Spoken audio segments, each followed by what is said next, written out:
think you're a question, and then tuja. All I can say is we're here for you, please, so you can ask. Yes, sir.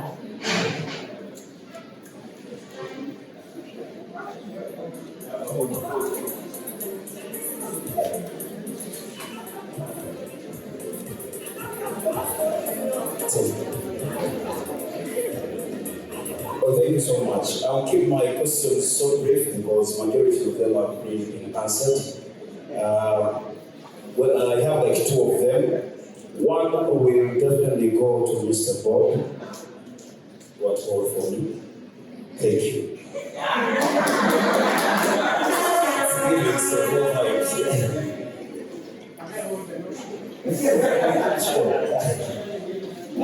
My first question will go to Mr. Paul. You know, here in Uganda, when you start conversations about finances and ministry, then you are following. The whole group here. You understand?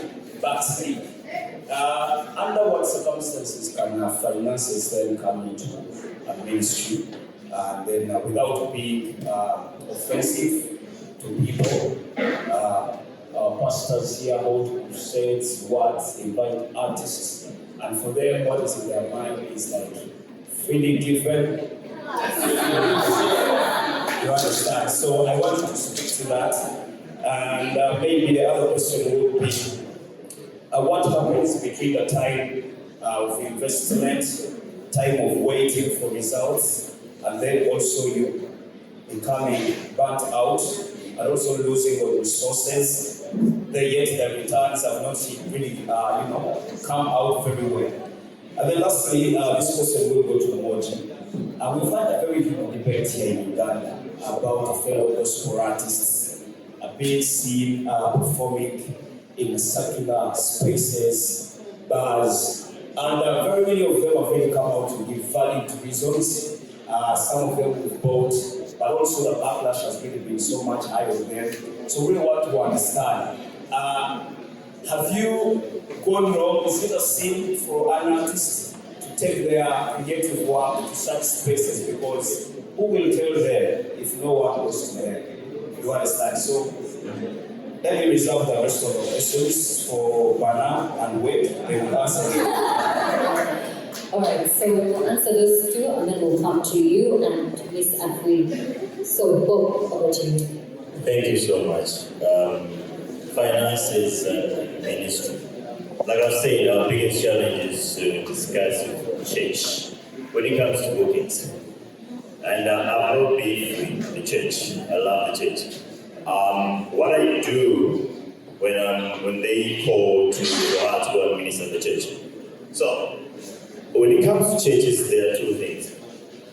There are those that are genuine. They might not afford our rate.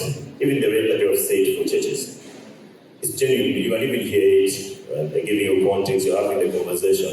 So sometimes when I'm speaking with her about such situations, we look into it and also hear what God has to say.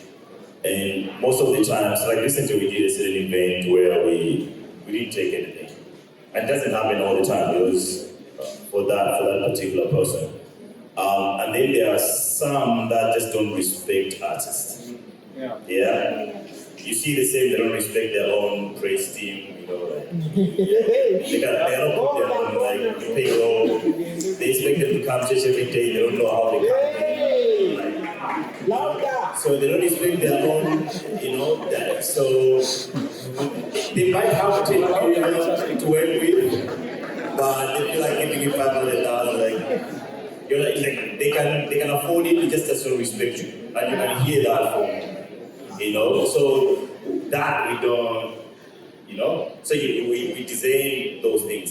But then there are those that they don't, it's not like they disrespect you, but they're just not well versed in how the music business works. So now those when I'm speaking with those, I give context. So let's say someone calls and says, we need Theresa to come and minister at this event. So like, okay, where is this event? $200 from here. Okay, so here's the thing. So what what kind of like administration are you looking for? She comes with a band, like the way she did that place. Like, okay, nice. So, okay, so that event, we rehearsed 4 times. So we booked a venue for rehearsal at this budget for 4 days. We don't have a rehearsal space, so we booked for 4 days. And then we have like a band instrumentalists that are like, the core ones are 3, so each one gets this transport allowance every day to go to the rehearsal and back. And then we pay them this much, because we are the ones doing the ministry, they're doing it, it's a service. So their rate doesn't change. It doesn't matter how we charge. So this is what they charge. And then when we are coming, then we have these backing vocalists. So our whole team is like 7, 8 of us. So when you are coming there, you say 20 kilometers, that means your event will be at night, they have to sleep. So there is the whole thing. So I give them the whole, and then we have like, okay, when she comes there, we need to do like this makeup things that we do, like this, all these things that we do that cost, and this is what it will take, that it will cost us, which we do not have that budget allocated sitting somewhere for. Okay, so the conversation starts from there before we even touch how much you go home. Yeah, so we do that when we, because you have to discern in the conversation. Like, okay, where is this person? There's the one that I genuinely, they cannot afford, that they really want the administration of this artist. But you can tell they respect this artist, they honor this artist, and then this one they disrespect artists generally, and then this one they just don't know how it works. Yeah, so you educate them, so next time when they book another artist, they now know. Yeah. You get it? So it's not everyone that's gonna complain, why are you charging? It's ministry, like, because donkeys are different. Other people understand that it costs so much money just for an artist to stay on stage. Like for Pompi to stay on stage, like there's so many people that used to be paid. It's not even about what he's gonna go home with. Like there's so much. And then how many millions he has put in his stuff to get your attention to bring to your church. You understand? Like they don't respect all that. So we educate. That's another role that we play. That's why she has someone like a business person who has to that's my role. So my role when I'm dealing with pastors, event organizers and churches, is to educate them. Like, you can't be doing this. It's abuse. You get it? Yeah, if you bring people all the way from another district, you don't think where they're going to sleep, how the other people are going to be paid, how everything's going to go, and you don't care about that, that's not also Christ-like. Yeah, because you yourself, you get paid. Every month, people bring all these food packs to your house. Like all this. When you go speak somewhere, there's an idea. Without that, you are not going to speak. You get it? Like, let's be honest. Let's be honest, yeah. So, and we just can't box every artist the same way. For example, Pompi preaches at his church. He's not the same like any other artist. So why do you think that he's like any other guy that you know as an artist who is your neighbor? He works in a pastoral ministry. So why don't you give him the same honor? You get it. When you're going somewhere to speak, you demand a business class. Why is it so weird for Pompi?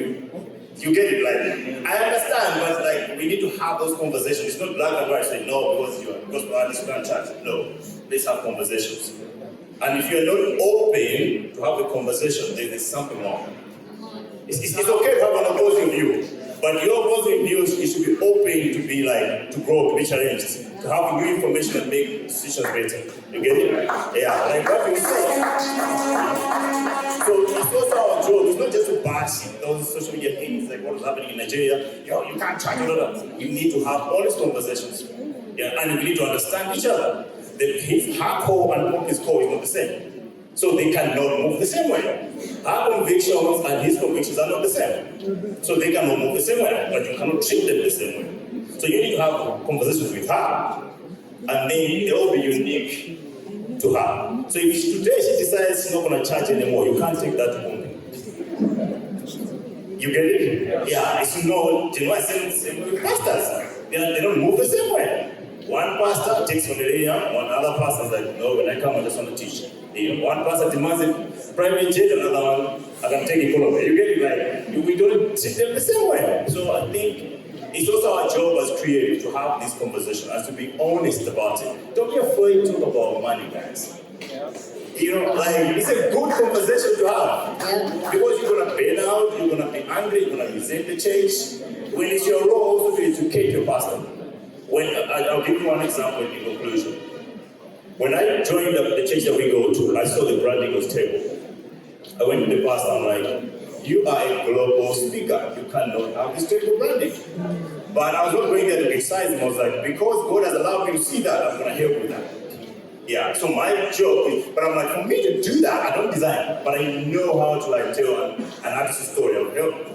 Limo plays, he was like he was even a Lagos guy, from that college, whatever town he was, to where he was, he became a global star. You understand? Like, I'm going to be hard. Like, so I was like, if I can only do an artist, I can only do my past. Let's do this thing. So I'm never going to the past, but I don't design, I don't do all that stuff. But I was like, I know guys that design, I know guys that do visual content. But you need to put them on the side. You need to buy them, both of them, each one a laptop, both of them a phone, both of them on the side. They're not going to show up here as people that say, they're going to come in, work, and they will change your branding. And with that information, when you spread it around, now you're reaching how many 10,000 people, you start reaching 100,000 people. And that will contribute to how many souls you're bringing to the kingdom. You get it? It was a conversation and he understood. And that's our role. We don't just sit there and tweet. No, we can't make money and brand. Yeah. You get it? I would just like to add to that very, very, very contributions I think that have come from you. I'll also share a hack that we, and like I say, when I say we share the same struggles, I mean, that's where, also when coming up as a gospel artist, I had to struggle with that as well. But there's something that we created, it's called the ministry form. So when the ministry calls us, they fill in what's called a ministry form. Now, this ministry form is obviously the technical writer, which is obviously telling them that look, this is the equipment we need. There's the hospitality writer that Bob was also saying that we need it's not luxurious, we just need white bed sheets. And we need there are certain, so just to summarize, we just say 3-star, but essentially it's not extravagant. But the aspect I want to highlight is the one where we say, look, according to how you are compelled, the Spirit compels you. You fill in the form on the amount which you are looking to give us. And we don't expect anyone to fill that form except the pastor of the church. Now what that does is that there are certain figures they wouldn't want to put their name.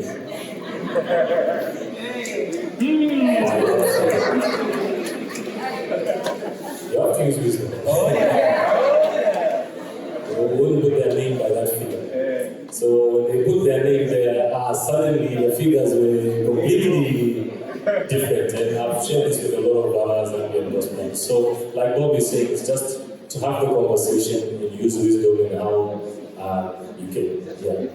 Wonderful. I think we should have had this time because alright, so Moji, secular artists, rather Christian artists performing in secular environments.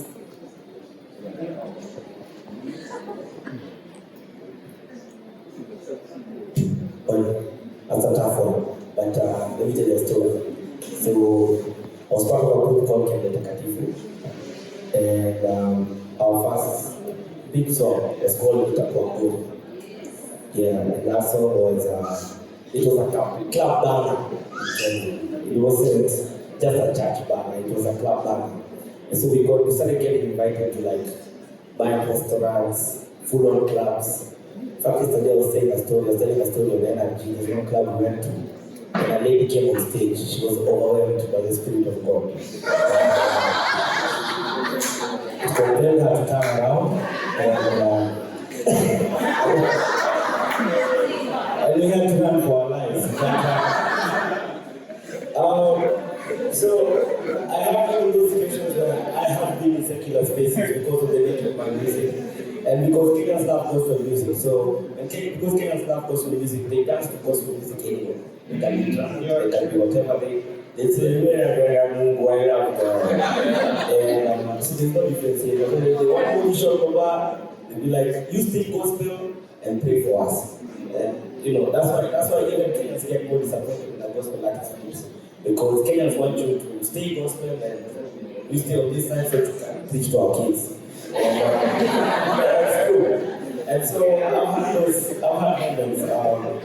Performed in very popular clubs, and that has happened. And buying restaurants across the country. Now, here's what the Bible talks about as being sent to the lost, right? So I think that's what really like makes me go to those places, because I'm being sent to the lost. But I'm there to evangelize and to do this music. They know I'm a gospel artist. So I remember there's a club I went to and I actually led an altar and prayed for people. It's a popular club in the city. It got closed. I think some Christians were praying around it, so it's fair. How are you going? But I went there and these guys, I don't know if you guys know William too much, but he's there.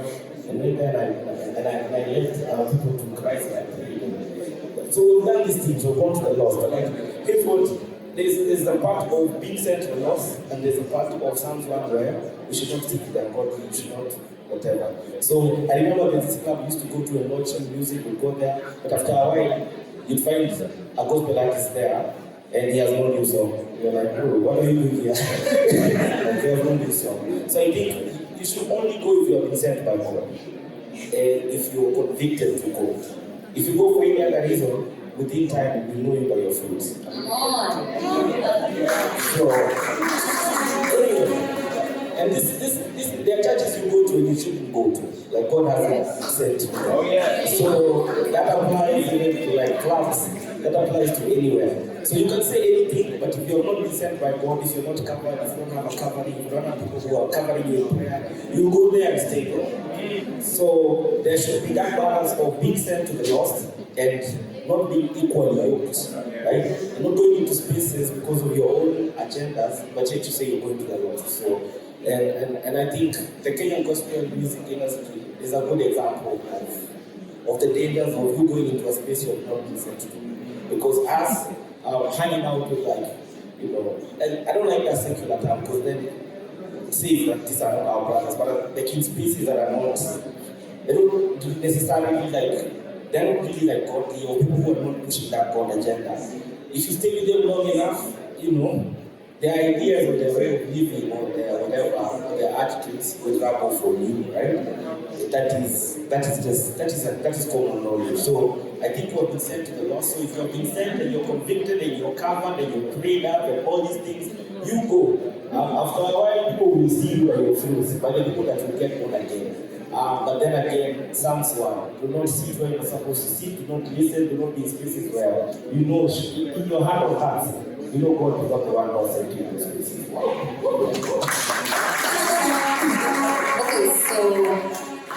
alright, so we're going to take one from over here. Sandbox, everybody make some noise for Sandbox. I know.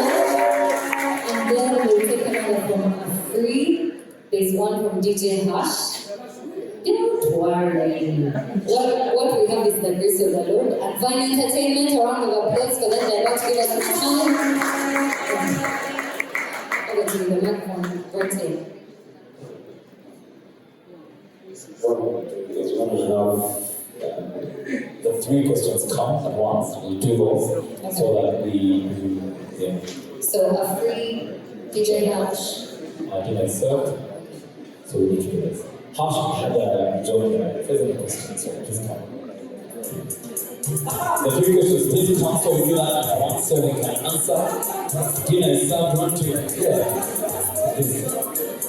DJ Hush, please. Yeah, please.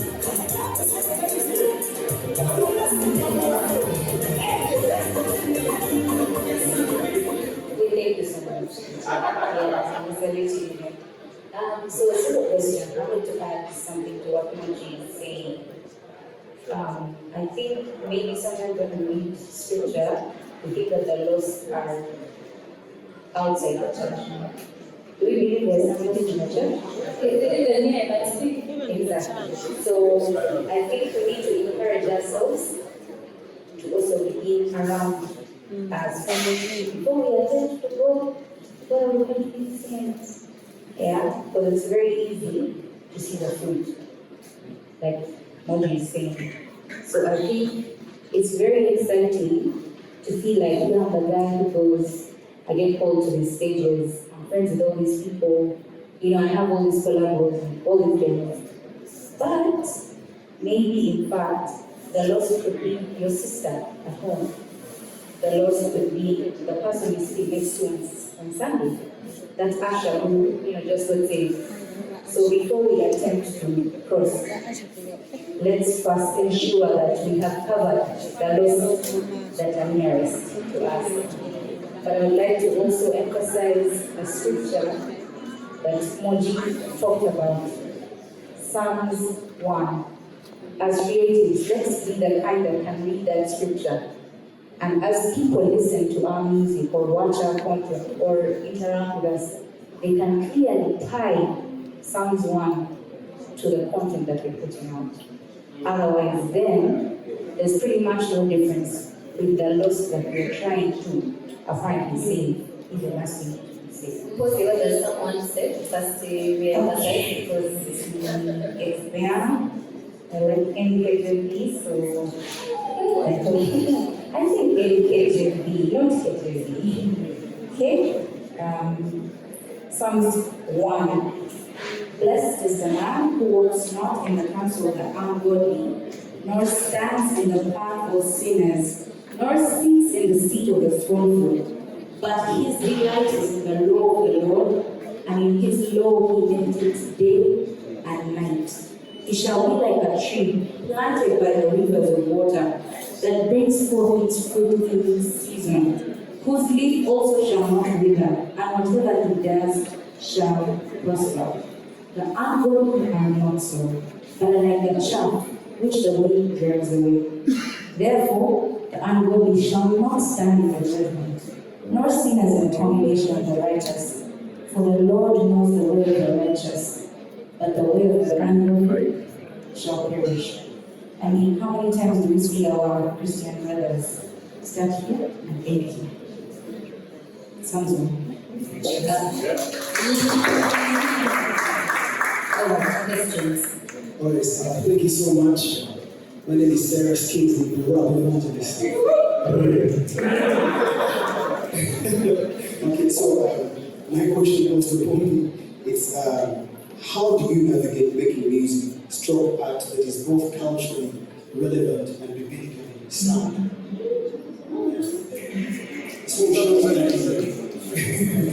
Also, how can a Christian creative influence society without compromising their message?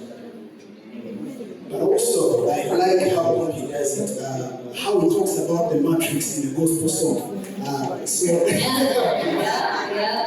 Selling umbrellas in the rain. So, I'll need you, this is the last question I'm asking. I'd like to keep it short.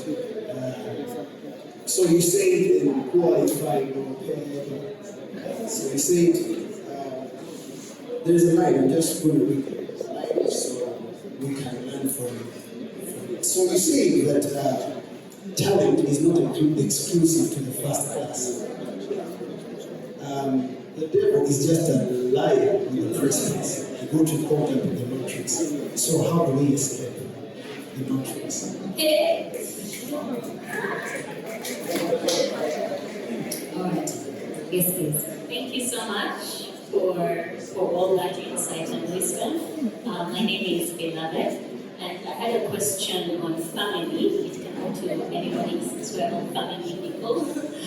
My question is, you mentioned how we should strive to work with the best in all that we're doing.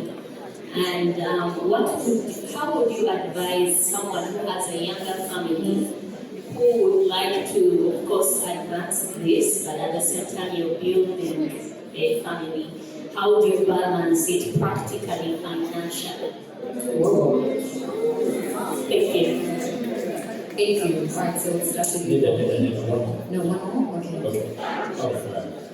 A free special shift after. Over to you. Great questions. Start with the one, I guess, culturally relevant. I would say what I was sharing it actually earlier, Power FM as well. One of the things that's very important to me is in the Bible, obviously the Bible says, come before God in truth and in spirit. right? I never want to do music that's outside my truth. So I look less outward in regards to what drives my music. I'm influenced by the things that I love, and that's across so many different genres. I mean, I love jazz, I love all sorts of music. So I pick what I would love in the music. I pick that as a point of inspiration, and I don't box myself. Like literally, I don't even know the genre that I do. Like in regards to, there was a big talk back home. They were asking me like, okay, but what's your genre? I have absolutely no idea. Outside of being gospel, but obviously gospel is not a genre. Gospel is a message. It has sub-genres. There's hip hop and gospel. So anyway, just a side note, I don't agree with awards and then they just categorize all the gospel artists, you know, in one genre. Yeah. So if it's hip hop, they should put us with the hip hop artists. You know, if it's so that's so I guess I pick from those authentic to me. So now usually, like with a joke, right? Imagine you can't share a joke which won't crack you up. Doing that is like a little it's crazy, yeah. So it has to crack you up first, and then you have the confidence to share. But sometimes you can get lost in seeing somebody crack jokes a certain way, and then you're like, look, I want to crack jokes like him. And you mold yourself to try and deliver, but it doesn't actually reach you. So I'll say, yeah, I think that's what, keep being authentic to what I love. Just to let you know, every time I release a song on Archileo, I have absolutely no idea how people will receive it. But it's just authentic. It's not like I would read the markets and say, okay, this is what's trending now, piano is the new sound, you know, so let me jump on this, whatever. It's really just an expression that's true to me, what I feel. So I hope that answers your question. Yeah, and I feel because of that, people will also relate to it. And then, in regards to the matrix, that was a great question. So I'll start by saying, obviously, one thing we need to realize is that there's a war of our identity. Right? There's a war of our identity, and the devil uses different things to fight our identity. Even if you see in Jesus Christ in the wilderness, the devil attacks Jesus' identity by what he was tempting him to say that if you are the Son of God, that was an attack on his identity. And if you think about it, he was offering Jesus that I am going to give you the kingdoms if you bow down to me. Which clearly the devil has got an identity issue. He's got an identity crisis because that's like a tenant telling the landlord that I'll give you a house. You know, which is obviously crazy, but that's the audacity of the devil. He'll offer you something, you know, you already have. So there's an attack on our identity, even as artists. Sometimes we want to jump in conventional strategy, and I'll be very honest with you. What I said is real about being obedient. I strategize less than I'm obedient. So I think in that obedience there's unconventional strategy, and I'll justify that with the word again. So if you remember Joshua was a military man, right? So what he knew was military moves. But imagine now he wants the walls of Jericho to fall, and he's waiting on an instruction from God, right? Now, this is the instruction that comes from God: walk around the city 7 times. Think about being a general, and you've got 1,000 soldiers that are waiting for you to say, okay, give us the strategy. And you tell them that, look guys, okay, what we're going to do? You know, you would assume that, no, we're gonna enter this way through drones. We're gonna use drones here, we're gonna hack their systems, and that's the military talk. But the strategy God gave him is completely different. Our heritage as Christians is unconventional strategy. David is the same. Yeah. David is the same. Saul wanted to give him the strategy to defeat Goliath, which he pioneered and created and innovated a piece of technology. It was a piece of technology. So now it seems like something else, but then it was a piece of technology that he invented. So essentially, even fighting is not always spiritual. He didn't beat Goliath with overnight prayer. He killed him with a piece of technology. Yeah. So our heritage is unconventional strategy, and I believe that unconventional strategy comes from that sacred place, that prayer. And I think that's how you break out of the matrix, because the matrix, I'll now describe the matrix to you. Fortunately, I got to see it. I sing that having seen it firsthand. So there was a program that I went for in the United States some years back with the American State Department. And they basically took us, it was something called Media for Civil Engagement. Now we went to, name it like the biggest media. I mean, we went to every big record label, we went to big media channels, met like music executives, and got to learn something that all the media in the United States is owned by one of 6 companies. Yeah, so like there's Viacom. Viacom owns BET, VH1, Cartoon Network. In case BET you thought it was owned by Black person, it's owned by a man called Robert Sumner. He's very, very Jewish.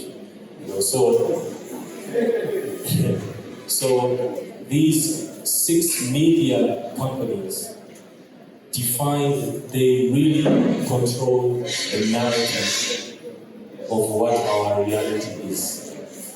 They own record labels. I mean, like, there's News Co, which puts out all the market-related news owned by Mike Murdoch.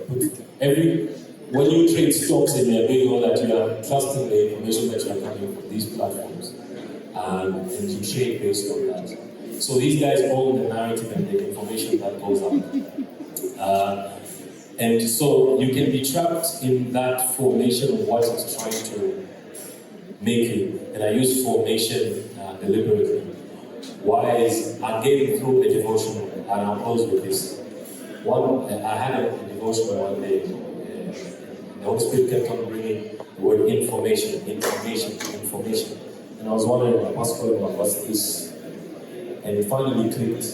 Information. That you are formed by what you take in. So all of us are a product of the information. Where you are now is a product of the information you have. You've been formed into what you are now. So essentially, these guys had to take control of the information because they knew they want to form people into a formation they want. So now that is the matrix. To be a rapper, you have to be materialistic. You have to be misogynistic. Indecent. You have to be indecent. You fit in, you want to go in, if you want to identify by that, you want to fit into that formation. But it's basically throwing out those rules and just that pioneering spirit, that's our heritage, basically falling in line with that and walking there. Come on! Alright, so we'll allow Moji to answer the question on family. The question was, how do you balance family finances with building a brand? And you want to build a tool, but I mean, letters are not cheap. And you're trying to do the most for your family, but also for your music. Right?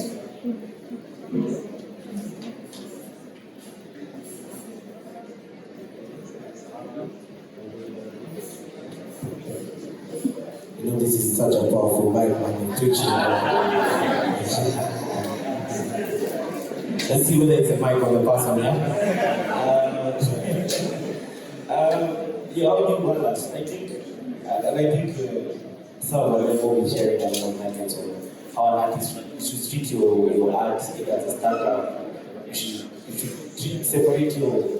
Like I had to separate Moji and James from Moji, especially when I got married, because when my wife came into my life as a dancer, I used to shoot videos for my money and eat bread for 7 days.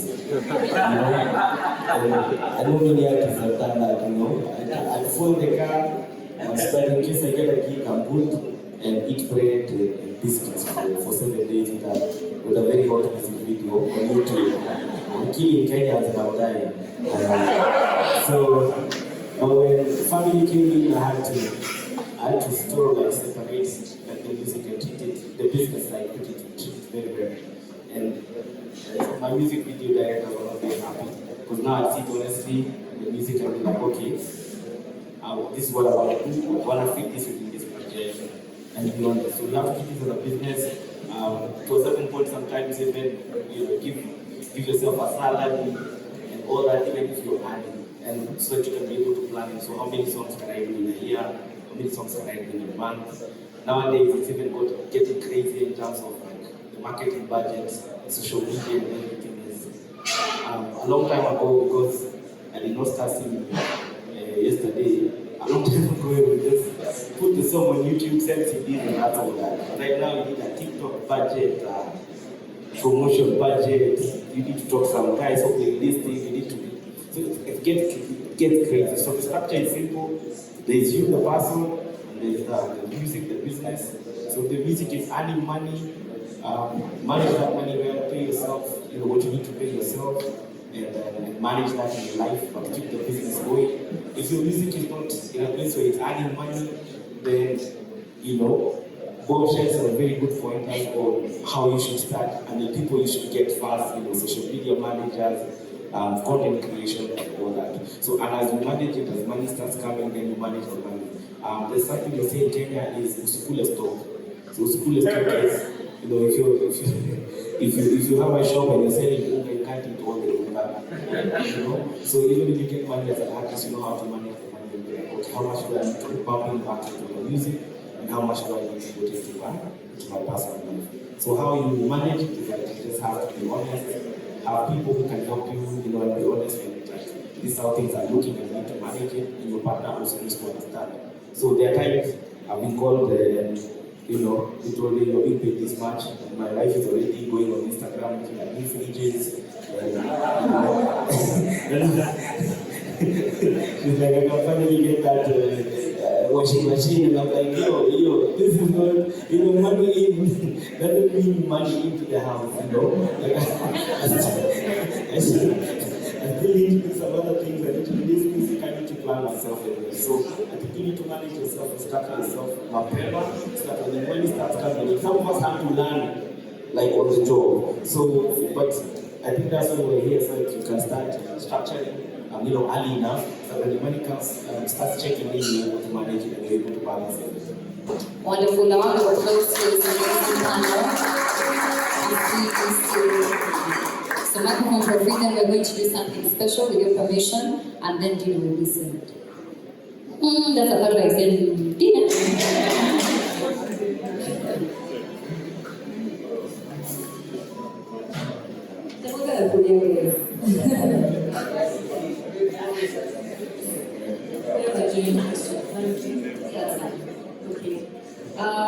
So I've been thinking, my name is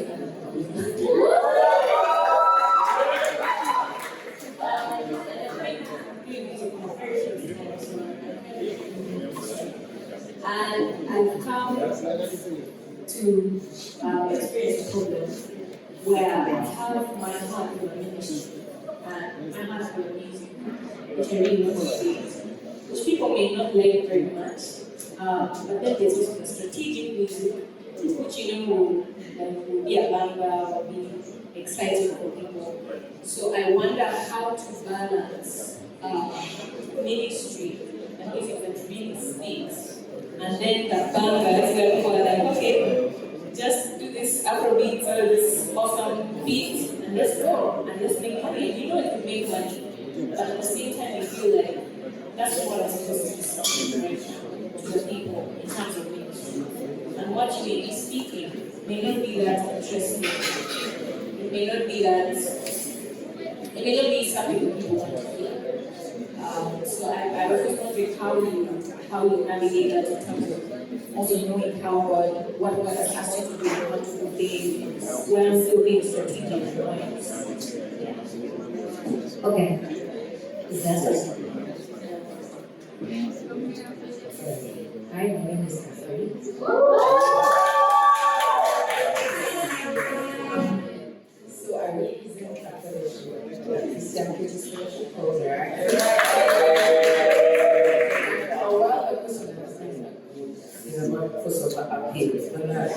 The English, yeah. The thing is, anyway, all the artists here, we respect you very much. You all international artists, right? None of our Ugandan artists, so I also respect very much. So a bad thing. I'm just wondering, what type of mindset shift did you guys need? Do you have, or is it black? You know, probably say it's not that deep, you know? But like some of us who have been grinding for a while, you know, and it's been very deep, you know.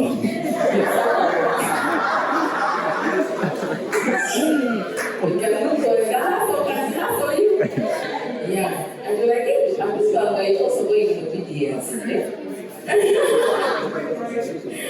It's very good since like 1944, for example.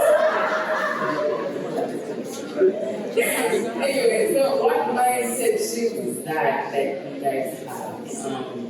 You're all artists from East and Southern Africa, so I think that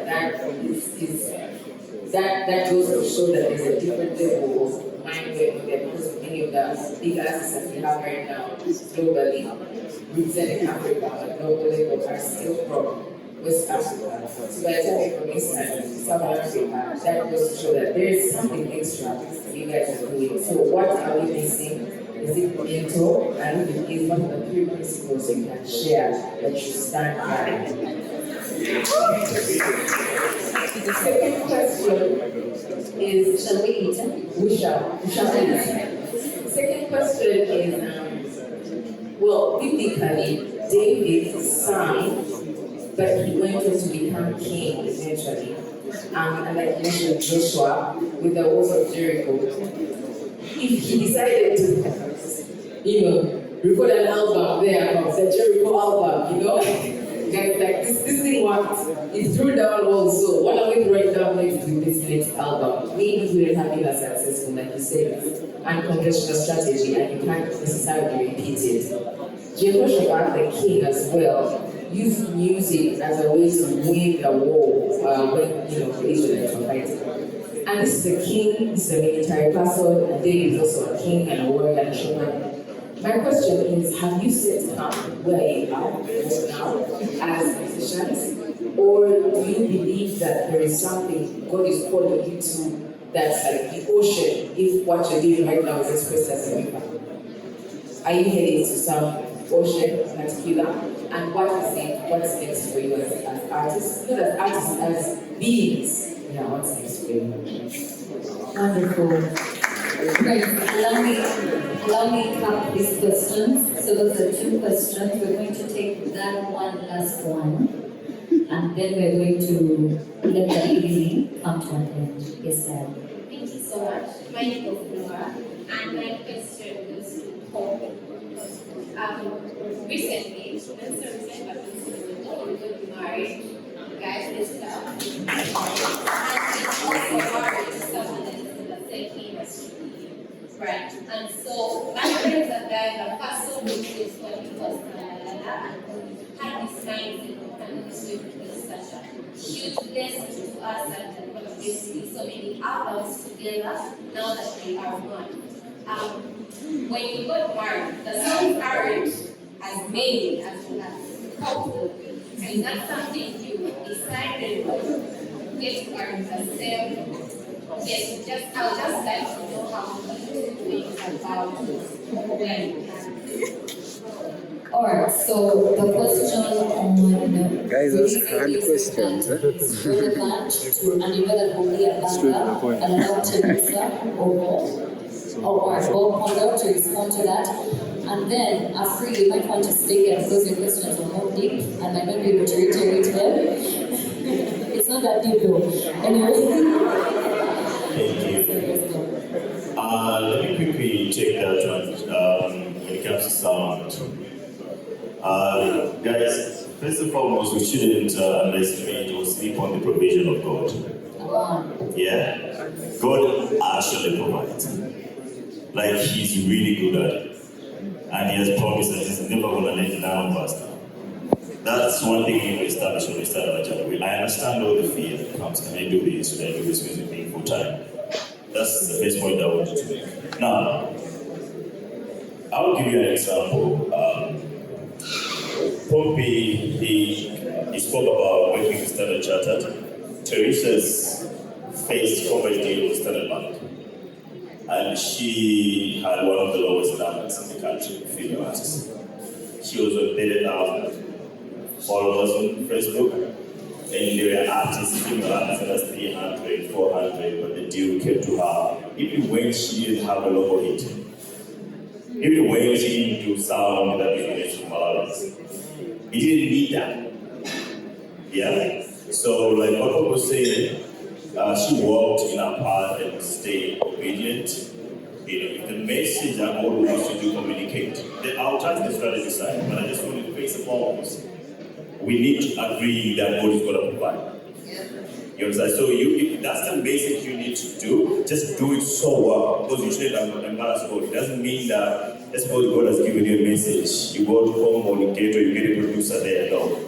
You have to apply the one point you're talking about. You find producers and make a really dope art. You understand? Because you're representing the message of God. And in there, God is going to provide. Yeah. Now she has like probably 4 corporate gigs. And that did not come from having hits at all. Some of the great songs came, as she was on the journey, and the idea of changing the sound or doing Afro or doing this type of sound did not come from really that.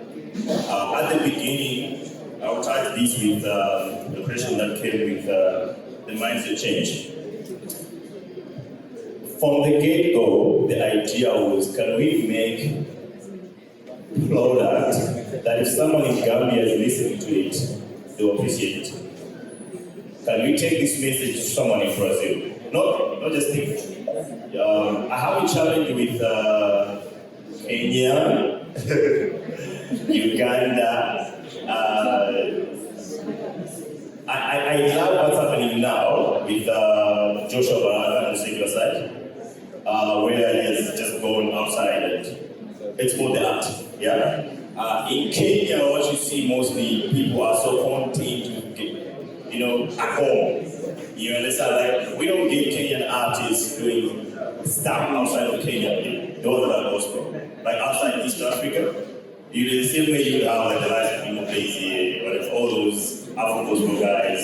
When the Lord House was happening, these guys, they were making music that Malawians is gonna listen to. Ugandans are gonna listen to. Like that was the mindset. I don't know if it was intentional for them, but that was the idea of like when we started working, it wasn't like for Malawi. And even now when we're doing stuff, even when you hear local language in our sound, if you don't, you might not understand the language, but you enjoy the music. Because the intentionality of like this product should be exported to Liberia and someone's gonna appreciate it. So that's the mindset. But if the mindset is usually just to your people, you want to be with your people and you'll be saying stuff that have been grinding for 10 years. Yeah? Yeah, so it's the same thing. I'll give you an example of working with Limon Blaze. Limon Blaze, we started working when he was in college. There was no Afro gospel popping there. Limon Blaze is a rapper, if you guys have followed him for a long time. Yeah? Limon Blaze is a rapper. When he first sent me his Afro song, I told him, rap, this is what you need to be doing now. Because this sound is going to push you on stage and that rap is not going to take you to. That was the conversation there. But that time there were traditional gospel in Nigeria, and people were focusing on that sound. Limo plays when you are out pushing his sound for the global masses. So we were like, okay, let's take this music to the people that are receiving it and push it there hardcore. So when that music grew outside of his base, outside of Nigeria's cotton, it's the same thing with her. When we were doing blazings and stuff, it wasn't the sound for, they did not resonate like that. But that did not change our focus. Then with the outside, we were like, bringing all this news, we take that news and PR it at home. That's what my strategy point of view, yeah? Yeah. So it doesn't, you don't have to, so there's that mindset thing has to be from the get-go. If you want to go for the global market, go for the global market. Now, if you want to go for the global market, there are principles to follow. This is how global artists move. Study the guys that have done it the best. Sometimes you study secular guys. I study secular guys. I always feel like when we're in the studio, like, you know that Drake's producer says, if someone cannot whistle your song, it's not a hit. Yeah? They give each other a challenge to say, can you write a song for the weight? You understand? So I'm not trying to say that we're doing make hits and stuff like that. But you just have to study the greats. So if you look at Pompi, what are the things he does? Like, because you cannot move like in a same way and expect Pompi results. Yeah? So you need to study in your field. The stuff I want to achieve, who have achieved it? What do they do? How do they move? Who they have around them? Yeah. Back to example, I have built relationships with, and I'm not even an artist, with like radio people. Like Victor is my guy. Victor, you understand? Like I know DJ Moji. I know like bunch of people. I've known Shad like for years. You get it? I know. I was telling the Kenyan DJs that are my friends. I don't have to like. So even you as an artist, like you might not get a feature from him, but you might get access to his marketing guy who can help you in Kenya. So when you see him, you just don't see features. Can you do it? You know, like Pompi, you don't just see, can you do features? Like there's so many things. Like for us to negotiate the first bank deal, I was telling Pompi, he didn't know that. I knew Pompi had a Standard Chartered deal. I called his business manager. I'm like, we've just gotten approached by this bank. How did you negotiate Pompi's deal? And I had access to that manager because I had access to Pompi. And yet Pompi and Theresa have never done a song together. And I've known Pompi for 10 years. But we have done so much structure off of his riff, what he does. You get it? So those are the ways, that's how you move. Like, okay, how do I get my music to Zambia? He's your guy. He's your guy, like him that he was. Like, you get it? Like, yeah. How do I get my music to Kenya? You don't have to do a song with him. You can't do a song with him. But he knows so many, he knows all the DJs, promoters, marketing guys. You get it? You want to get your music to Malawi. You understand? Like you can see like the way I move is that Theresa, whenever she puts a song, she gets on a cover playlist. You can get a feature from her, but the moment she gives you her vocals, I'll be your most important person. Because you need to ask me like, when she's listening to a song, what do you guys do? You get it? So that's how you move, like in every region. Like even in Afro gospel, okay. Church knows all of them. Rema, whatever. Limo, so he knows a bunch of them. So how do I get in the Afro gospel space? You can hit up chat, like how can I get hold of Remas? You know I've worked with Limo and them, so I know producers, Afro gospel artists. So those are the things to look for when you like want to go into like different markets. Same thing with in Zambia. We are arriving in Zambia on Saturday. I know the guys to call to arrange all because she's dropping a project on Friday, by the way. So she used to do a media run in Zambia, but I can't do that. But I know the guys that she knows. If I just call now, can you set up 5 radios the day we run in Zambia? It'll be done. That's how you get it. These victors that you have here, you need to have them in every country that you want the music to get to. And it's us, the people that have come here. So whenever at the end of this, it's not just us having conversations. You need to understand what's going on. If your music is going to go to Kenya, how are you going to have a conversation with him? Forget his face.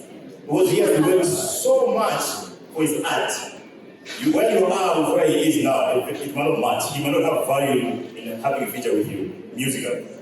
But there is other values you guys can share. So it might not be the right time to do music together, but if you grow, it will be the best time the day you're going to do music together.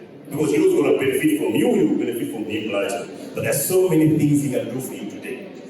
Yeah. So I identify all those things and then see how you can have those conversations. And then you take that into your own career. I want